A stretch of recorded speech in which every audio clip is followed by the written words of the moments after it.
Okay, the next three archetypes are going to be quite sizable. First off, we're finishing off the Zexalera with the Ninja archetype. Oh yeah, ninjas are something that has been around since good old Duel Monsters, but never quite as an archetype. First off, in Duel Monsters, while they were just random cards completely unrelated to each other, were used by this filler villain. I think his name was Jean-Claude Magnum or something.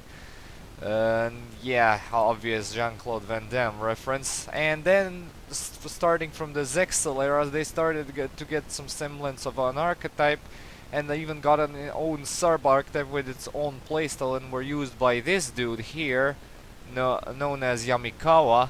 And then finally in Arc 5 they were used by Tsukikage, where they yet another sub-archetype of ninjas appeared, and yeah. This is also where they got their first pendulum monsters, as we can see, and there are only two pendulum monsters for now. And yeah, let's start off with their first monster, that being the level 1 Crimson Ninja. Yeah, we start off with the first two level 1 monsters, which both have flip effects, and most early ninjas only had flip effects. So yeah, and this one is that you can target one trap card on the field, destroy that target. If the target is set, reveal it and destroy it if it is a trap card, and otherwise return it to its original position. And Armed Ninja has the same absolute effect, only it works on spell cards.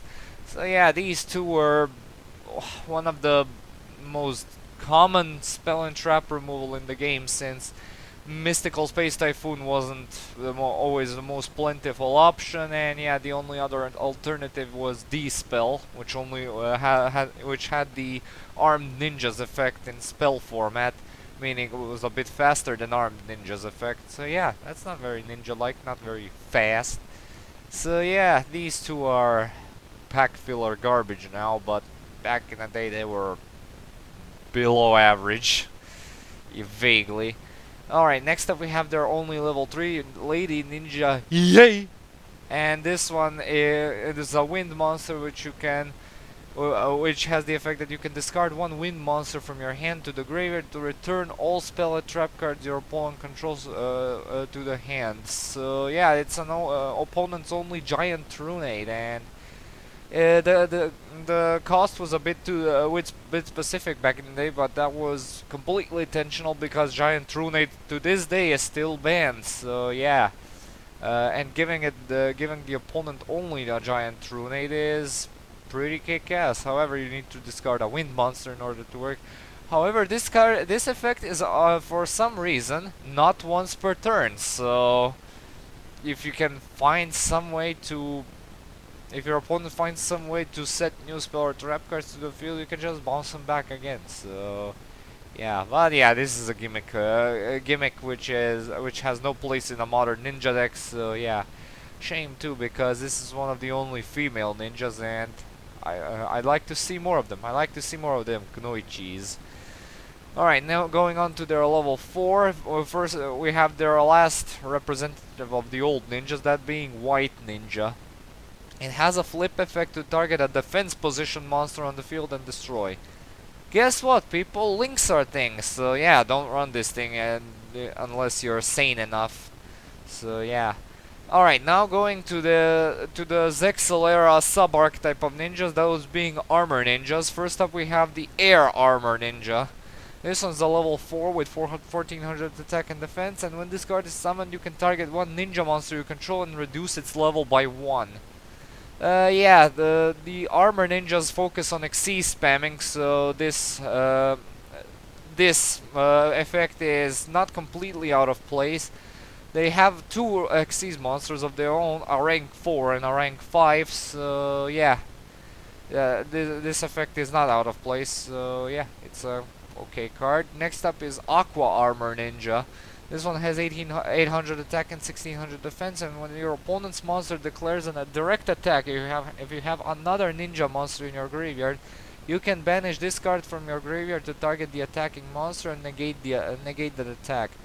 It's a bit of a worse Necro Gardna, and for all it does, I actually would prefer either Necro Gardna or Speedroid Tri-Dice over this thing, but there is a sizable amount of cards that offer banishing as a cost, and some that can even retrieve banished cards. So yeah, this effect isn't completely out of place. But why the hell does it require another ninja monster for in order to activate itself? So that's the only part of the effect that I legitimately do not understand. So yeah. Next up we have Flame Armor Ninja. And when this card is summoned, you can target one ninja monster you control and increase its level by 1. So yeah, it's the opposite effect of Air Armor Ninja, and yeah, it's since one of their monsters is rank 5, this one isn't also completely out of place. So yeah, it's an okay card. Alright, there's one more Armor Ninja as you can see, but well, we're not getting to it for quite a bit due to some other level 4 monsters we need to cover. First up we have is Go-Go the Gallant Ninja. And when this card inflicts battle damage to your opponent must discard 2 random cards. Your opponent must have at least 5 cards in their hand for you to activate and resolve this effect. I'm a bit on the stale side with this one, because while it does sound like a very nice Gumbler-like effect for a level 4 monster, uh, most modern decks are usually gonna, that is if you're going second, which you most probably are, since you cannot attack on the first turn unless you have some access to some battle phase shenanigans such as Mischief of the Time Goddess and stuff. But that will have to imply you're running a Valkyrie deck in the first place. So yeah, most modern decks will just empty out their hands, well, below 5 if not completely, when you activate this effect. But if you do activate it, if this is basically a free monster that's swarming for Dark World players, and Infernities, I don't even want to mention Infernities at this point. But yeah, if your opponent plays an Exodia deck or any deck that doesn't empty out their hand too often, this can be a very nice alternative to Gumblar Dragon. So yeah, well, somewhat, because Gumblar Dragon doesn't have this asinine hand limitation. So yeah. Next up we have a staple of the ninja playstyle, that being Ninja Grandmaster Hanzo. When this card is normal summoned, you can add one ninjutsu art card from your deck to your hand, and when this card is flipped or special summoned, you can add one ninja monster from your deck to your hand, except Ninja Grandmaster Hanzo. Spoiler warning, ninjutsu art card is their spell and trap support, so yeah. And yeah, this is an all-around amazing searcher. Upon being normal summoned, it searches your entire back row, and upon being either flip or special summon, it searches out your entire monster lineup. So, an amazing card. I would have actually loved it if it searched anything upon any form of summon, which would make this card leagues better than it is right now, even worthy for a limit or a ban on the ban list. Not, I don't think so, but quite so. But yeah, this is basically an archetypal Stratos, and you should always run 3 of these in any ninja build. And next up we have Ninja Grandmaster Sasuke. And this one has the effect that at the start of the damage step, if this card attacks a face-up defense position monster, destroy that monster. Well, this is one of the only monster in the entire game that only works on face-up defense position monsters with this kind of effect, so yeah. However, it's not the best since Drillroid, yeah, remember that archetype, works on both face-up and face-down defense position monsters, so that is also a bit of a plus there, so yeah. But again, we're in the Link era, so yeah, we're not going to be seeing this guy being ran in modern ninja decks all that often. Next up we have Upstart Golden Ninja. Once per turn you can send one trap card from your hand to the graveyard. Special summon one level 4 or lower ninja monster from your deck in face-up defense position or face-down defense position. Again, they have a lot of trap cards, sizable amount, not that much, but yeah, this is a nice monster swarming ability, you're most likely gonna be special summoning in face-up defense position in order to further your Xyz or Link plays. So yeah, this is a nice card to consider having. Triggers Hanzo's effect in order to search out more ninjas, and yeah, it's basically a 3-off staple in ninja decks. So yeah. Next up we have Masked Ninja Ebisu. Once per turn, if you control a face-up ninja monster other than Masked Ninja Ebisu, you can activate this effect. Return a number of your opponent's spell or trap cards to the hand equal to the number of ninja monsters you control. Also, every face-up Go-Go the Gallant Ninja you control can attack your opponent directly this turn. This is a nice alternative for Go-Go the Gallant Ninja to have some training wheels that will be able to attack directly, which is alright, pretty alright, since it's a 50 and 100 attack direct attacker. Not to mention if you control more of them, which is probably not the case since you do not run more than one of these. And yeah, and this is basically somewhat of a better somewhat of a better Lady Ninja Yay. So yeah, that's a nice alternative to her if you want to have a giant Trunade effect available to you. So yeah, good card. Next up we have Strike Ninja. This one has a quick effect that you can banish 2 dark monsters from your graveyard to banish this face-up card until the end phase, and you can only use this effect once per turn. So this is basically an effect dodger of a very steep cost. Blade Blaster doesn't have to banish anything in order to perform that effect, so yeah. It's a bit costly, and the archetype does not have that much dark monsters. Yeah, the only one that we've had so far is Hanzo, and spoiler warning, there are only yeah, a few more dark monsters before the archetype has. So yeah.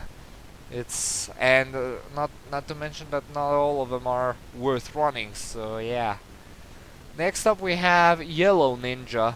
If this card is normal summoned or flipped face up, you can special summon one level 4 or lower ninja monster from your hand in attack position or face down defense position. Also, you cannot special summon monsters from the extra deck for the rest of this turn except ninja monsters. You can only use this effect of Yellow Ninja once per turn. No, I would just... If you're special summoning from the hand, you do not need to lock yourself into ninja monsters from the extra deck. So yeah, it's not very appealing sort of swarming. So yeah, if you want that sort of swarming, don't get me wrong, this is a cost-free swarming. So yeah, you don't have to discard a trap card like Upstart Golden Ninja. But at least Golden Ninja doesn't restrict you to Ninja extra deck monsters for the rest of this turn. So yeah, if you run this, it's not more than 1. Next up we have the Ninja sub-archetype introduced in Arc 5 with Tsukikage, that being Twilight Ninjas. And first up we have Twilight Ninja Shingetsu. Monsters your opponent controls cannot target face-up ninja monsters for attacks, except this one. Your opponent cannot target face-up ninja monsters with card effects except this one. If this card is destroyed by battle and sent to the graveyard or if this card in your possession is destroyed by an opponent's card effect and sent to the graveyard, you can add one ninja monster from your deck to your hand, except Twilight Ninja Shingetsu. You can only use this effect of Twilight Ninja Shingetsu once per turn. For a level 4, this one offers very decent protection, and yeah, it's overall a nice searcher if you actually happen to have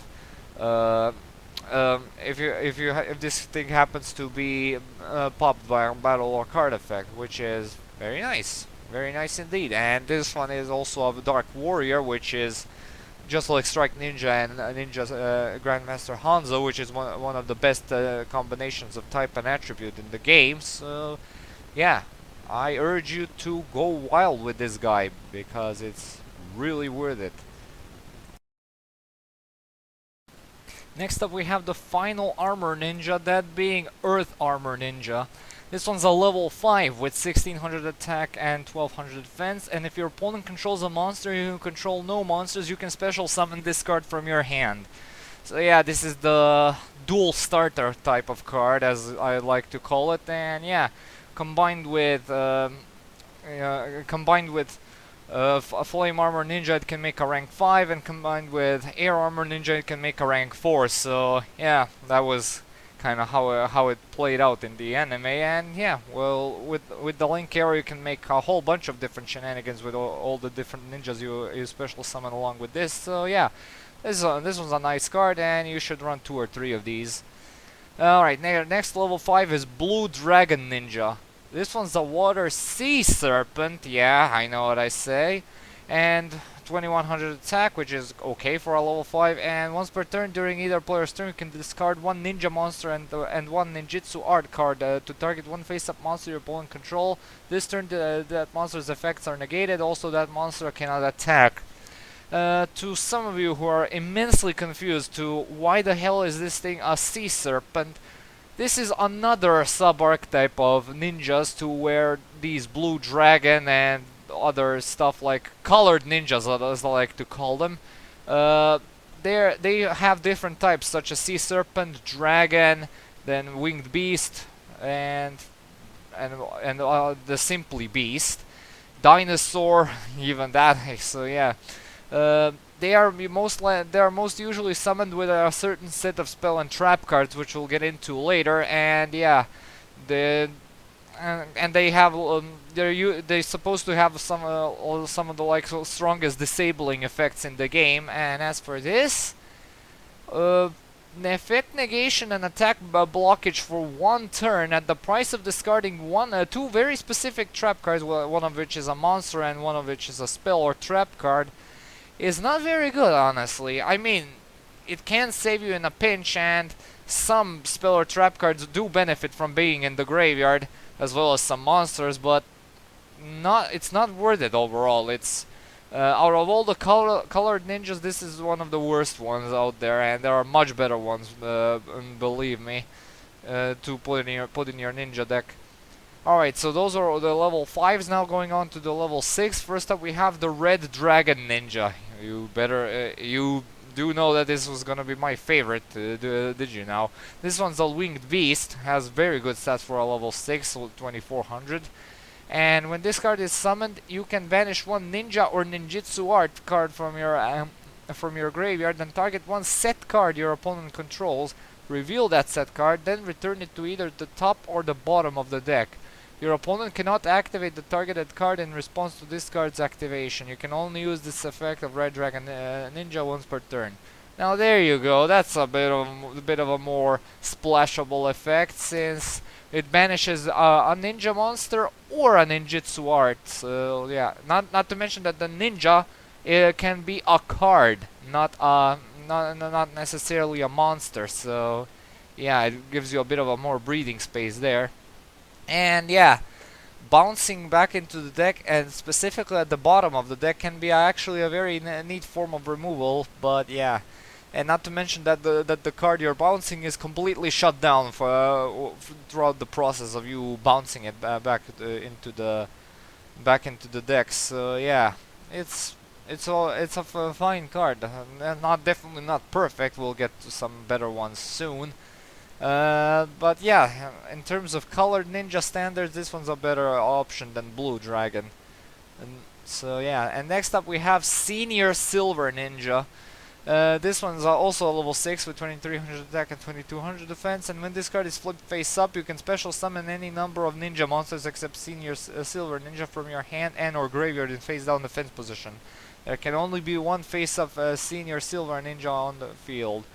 Well, this is actually a very, very versatile swarming tool, and if you have access to like some cards that can flip all monsters face up, such as I think Book of Eclipse can do that, so yeah, you can actually get a very nice board of Link monsters with this card's effect. It's a bit too slow actually for my liking, because it needs to be flipped face up, meaning you have to set it first and then wait a turn and then flip it back up, or use a Book of Taiyu if you run it. So yeah, building a deck around this guy is a matter of preference, so all I'm gonna say is run by preference. Then we have the next Twilight Ninja, that being Twilight Ninja Nichirin the Shunin, and this one's also a level 6. and they're final level 6 at that. And once per turn during either player's turn, you can discard one ninja monster, then activate one of these effects. This turn, ninja monsters and ninjutsu art cards you control cannot be destroyed by battle or card effects. And the other one is one ninja monster you control gains 1000 attack until the end of this turn. Both of these effects are sweet, but you're most likely going to be using the first effect since it's a very formidable piece of protection at a price of simply discarding a ninja monster, which you won't almost always have, mind you, but it's still better than nothing. And not to mention the second effect is can be pulled off with basically any generic battle boosting effects. So yeah, there's that option as well. So yeah. It's fine to run it in 1 or 2, but not 3. But since you can since you can clog up your hand with these when you don't want to in the heat of battle. Next up we have the White Dragon Ninja. This one's a level 7 with 2700 attack and 1200 defense, and this one cannot be special summoned except with a ninjutsu art card's effect. Spell or trap cards you control cannot be destroyed by card effects. Well, a permanent protection to spell and trap cards other than bouncing or spinning to the deck. Well, this actually sounds pretty nice. And yeah, this card would actually be a 3-off staple if it wasn't for that clause that it cannot be special summoned except with a ninjutsu arts card effect. But worry not, because those cards are actually very splashable and very consistent to consider running. So yeah, not to mention this is also a level 7, so you can so it opens up a bunch of opportunities for rank 7 plays. Yeah, it's a fun card to consider running, no question about it. And lastly, not lastly, there's one more. What am I saying? Next up in the Color Ninja department, we have the Black Dragon Ninja, also a level 7.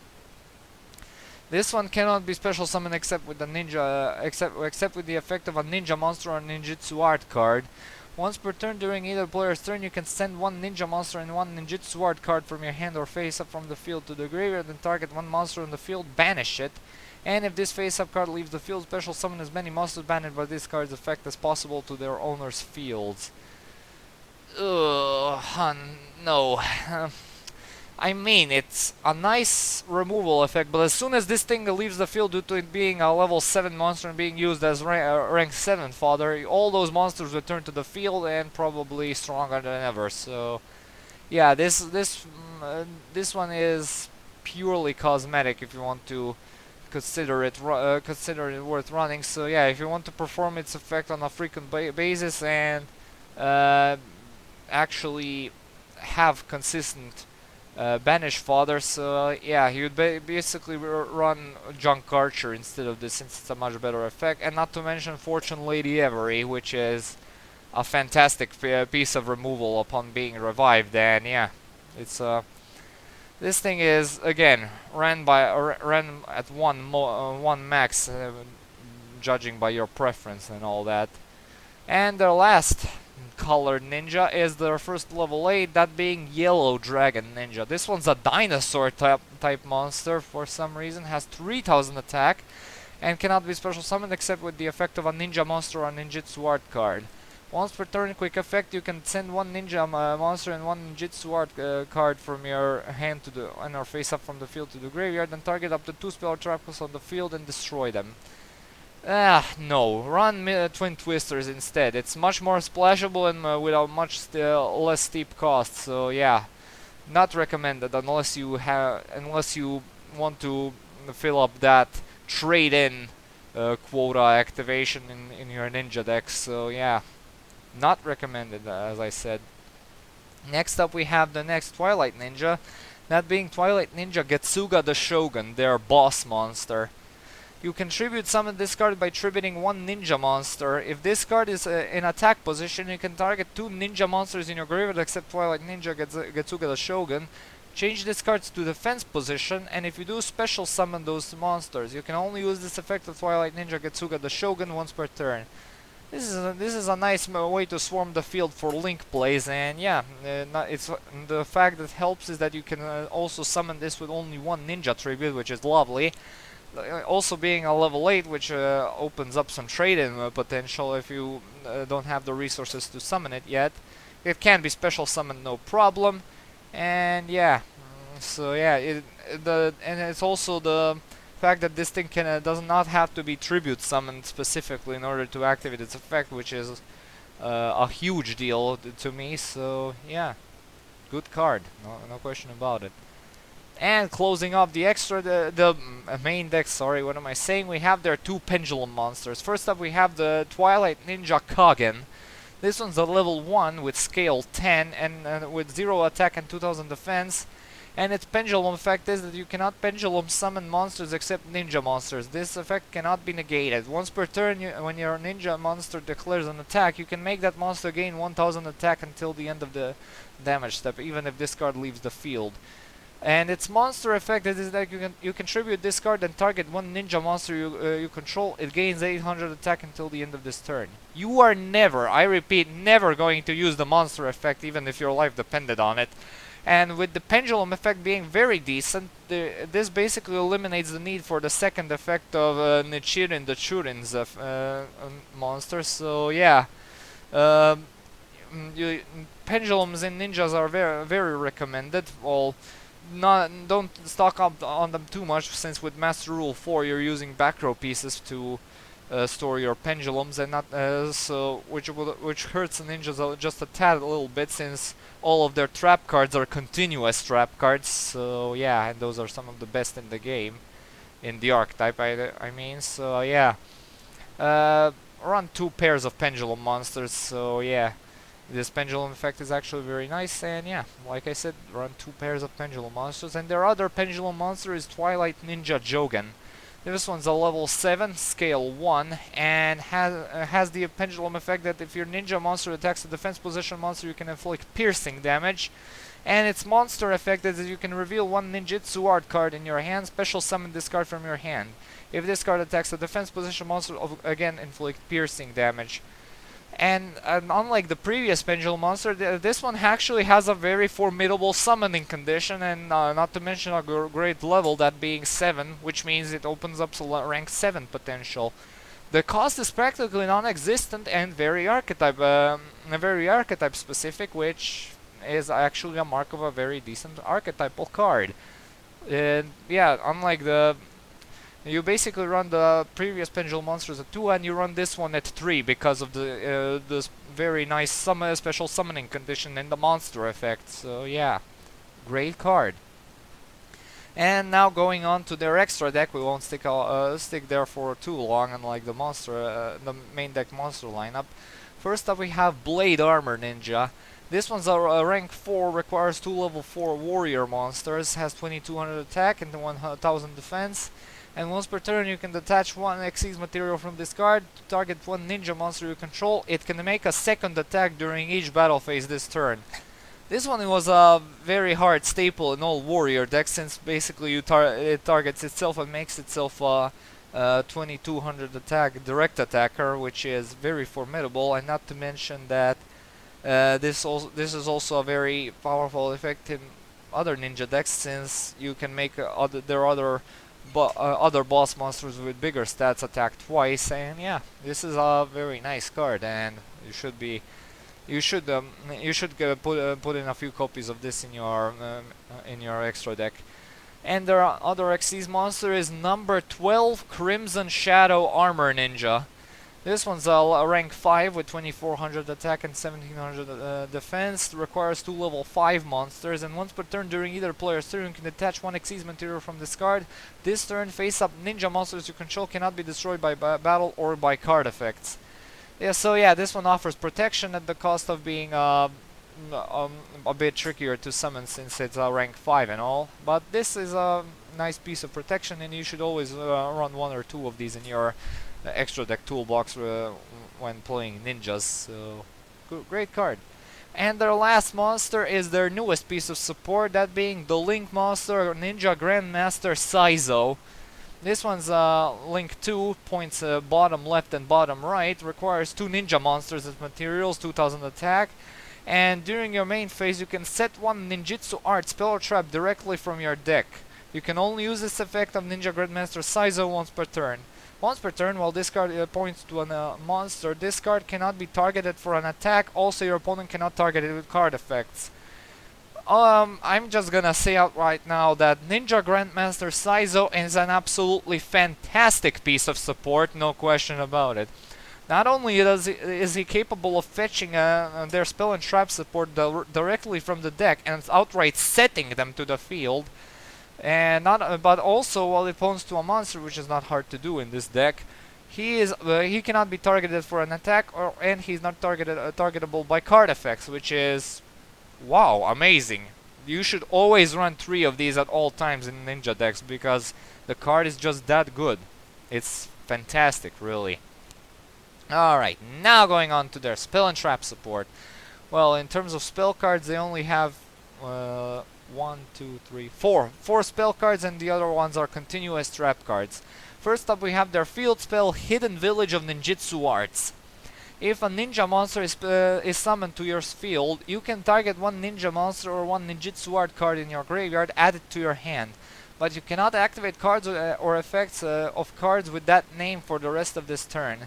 If a ninja monster or ninjutsu art card you control will be destroyed by battle or an opponent's card effect, you can banish one ninja monster from your graveyard instead. You can only use each effect of Hidden Village of Ninjutsu Arts once per turn. A decent recovery effect, well, the first effect is a decent recovery effect, but I'm really bugged by the fact that you cannot activate the card you pulled back from your graveyard for the rest of the turn, so that's a bit of a bummer, but you'll have other resources to further your plays during this turn, so yeah, this card is not completely horrible. Not a staple, but it's certainly high up there, so run 2 of these, and since terraforming is now limited, you don't want too many field spell clogging up your deck unless you have a consistent way of searching them out, so yeah. Next up we have their continuous spell, Ninjutsu Art Notebook. Once per turn you can send one ninja monster from your hand to the graveyard to set one Ninjutsu Art spell or trap card directly from your deck except Ninjutsu Art Notebook. Sorry. And with Saizo's effect, this actually turns into a pretty formidable back row heavy back row focus deck with lots of the various disabling effects, and yeah, since you run 3 Saizos, it definitely wouldn't hurt to run a copy or 2 of these, since it offers some more back row settings, so it's a very nice card to consider having. But it's also a continuous spell, so you don't go into a hard minus all the time, so yeah, it's a very cool card to consider having. Their next card is the equip spell Fuma Shuriken. You can equip it only to a ninja monster and it gains a 700 attack. And when this card is sent from the field to the graveyard, it inflicts 700 damage to your opponent. Ninjas can provide way higher stat boost than this gimmicky piece of pack filler. But yeah, the boost back in the day was actually pretty sweet, since the only other alternative was United Withstand or Mage Power. However, this one isn't ran at all in ninja decks, since again there are better options in monster forms of ninja archetype. So, wanna know where this thing is consistently ran? This thing is actually ran at 3 in the reversal quiz decks in order to set them to the field, and then when the reversal quiz is successfully activated, it OTKs the opponent and burns them for the remaining life points. So yeah, this is their most consistent way of using this card, so yeah. And their last spell card is Armor Ninjutsu Art of Alchemy. If you control a Ninjutsu Art card, destroy as many other Ninjutsu Art cards you control as possible, then draw 2 cards. This one is tricky in a very puzzling way.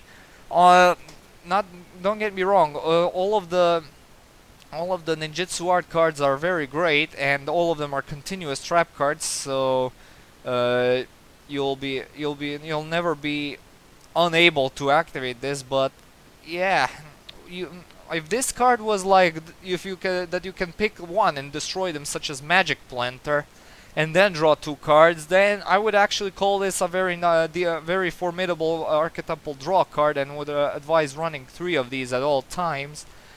but sadly it's not. It destroys your entire back row if it consists of ninjutsu art cards, just to get me through 2 cards, which is lovely, don't get me wrong, but it's just not worth it because ninjutsu art cards have some of the best effects in the archetype in terms of various lockdown features and everything. So yeah. If you need a draw power card, you just run Magic Planter instead of these, since Magic Planter has way cheaper activation conditions, and not to mention it doesn't blow up your entire back row consisting of ninjutsu art cards. So yeah, run one of these if you feel like it, and basically 3 Magic Planters if you can afford them. Next up we have, now we're going into the ninjutsu art cards, and all of them are continuous trap cards, as I said. First up we have Ninjutsu Art of Decoy, again a Naruto reference, just like with the Sasuke thing. And target one face-up ninja monster you control, it cannot be destroyed by battle. This is okay. Start a spark dragon for ninjas for battle protection, but it's overall not worth it because there are just way better alternatives, and you're most likely going to be providing stat boosts in order to either knock down the damage you take or just make your ninjas on an indestructible wall, so that the monster, that attack gets destroyed instead. So yeah, again, run one by preference. Next up we have Ninjutsu Art of Shadow Sealing. Tribute one ninja monster to target one monster your opponent controls. Banish that target. While that card is banished, its monster zone cannot be used. When this face-up card leaves the field, return the card banished by this effect to the same monster zone in the same battle position.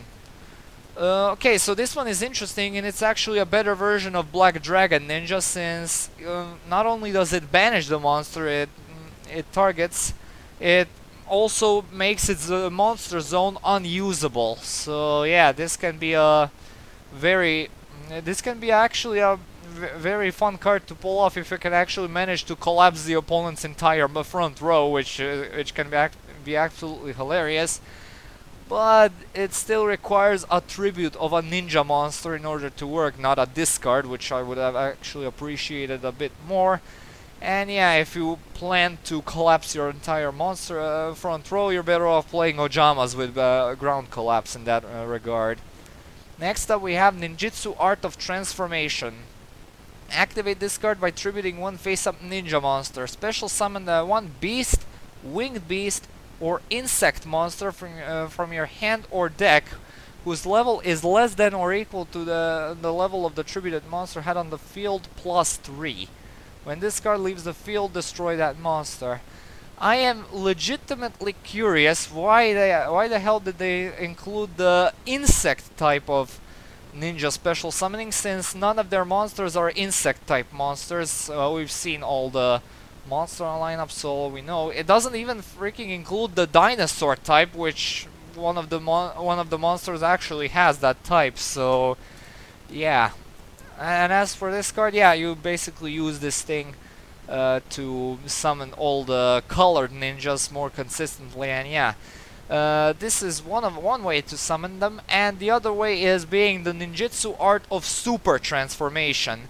Activate this card by targeting one ninja monster you control and one face-up monster your opponent controls. Send them to the graveyard and special summon one dragon, dinosaur, or sea serpent monster from your deck whose level is less than or equal to the combined original levels of the sent monsters.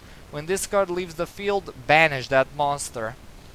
So yeah, this one is not only better, but yeah, it also offers monster removal on the opponent's side of the field, something like the Dark Renewal for the Dark Magician lineup, and not to mention this is a continuous spell, a continuous trap. What am I saying? So yeah, this is one of the best ways actually to get rid of the opponent's opposition, since again, it does target, but it actually does not destroy. It just sends them to the graveyard, which can actually dodge some floating effects that the monster you're getting rid of might have. So yeah, a better card than the original transformation, but it does not summon some other monsters such as the Red Dragon Ninja, which is a winged beast, which is a monster type this thing does not support. So yeah, um, run both of these trap cards in preference in optimal ratios you think it's most applicable to you. And their next card is Armor Ninjutsu Art of Freezing. When an opponent's monster declares an attack, if you control a ninja monster, you can flip this card face up.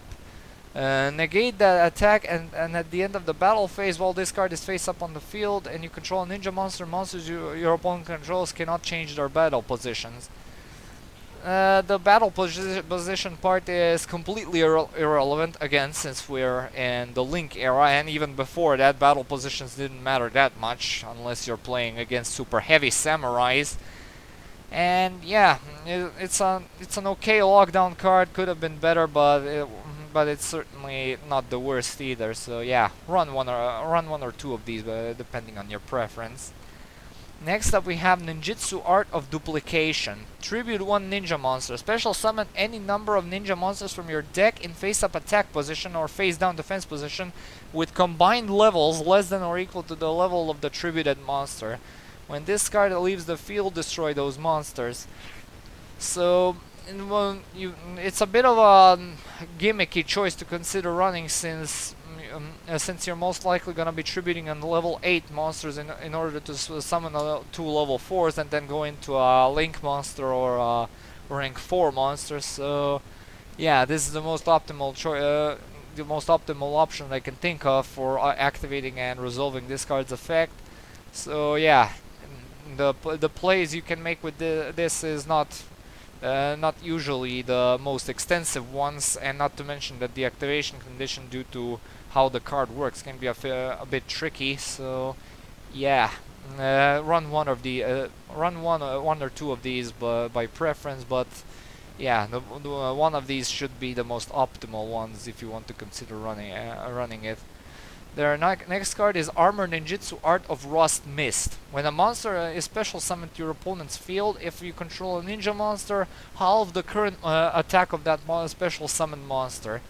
So yeah, this is actually the opponent's only version of Black Garden. So yeah, it offers heavy attack reduction of the opponent's monster while not affecting yours. So it's a nice card to consider having, and yeah.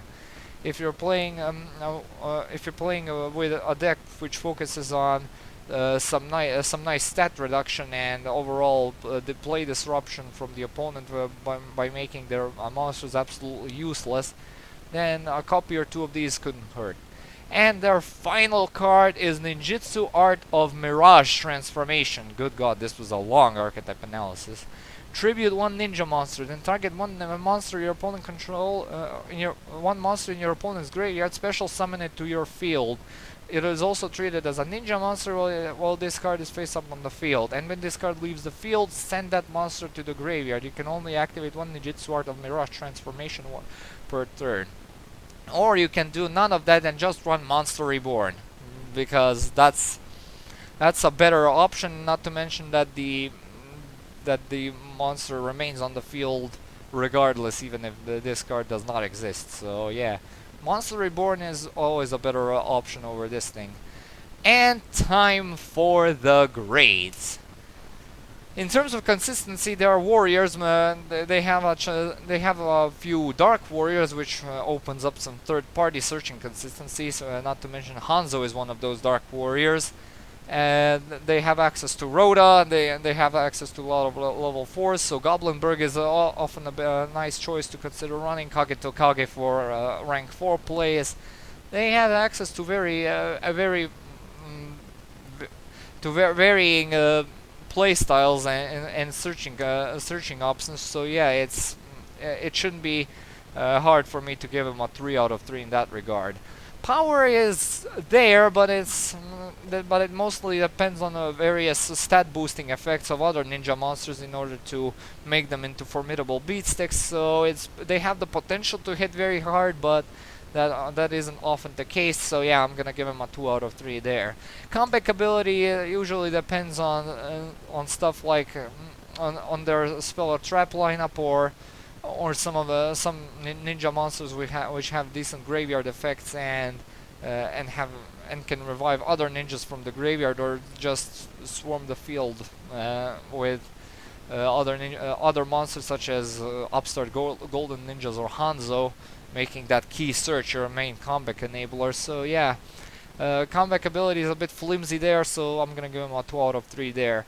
Protection, they have a lot of protection effects, but they have a lot of varied protection, I should add, but getting all of them onto the field and accounted for to make the best sense of protection is a bit too hard. So yeah, but the fact that they have access to so much versatile protection is certainly better than nothing, so I'll give them a 2 out of 3 there.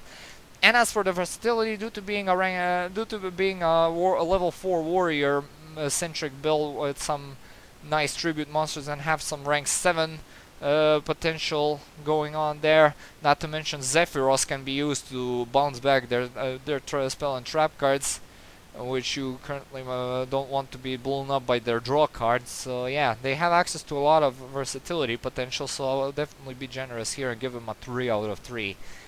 Yeah, so ninjas ended up being a pretty versatile archetype in the long run, and yeah, they're definitely gonna be getting some new support sooner or later. So all we can do now is hope that we get some more versatile monster swarming, some more versatile removal, and overall some more versatility, just like the ninjas in nature are. So yeah.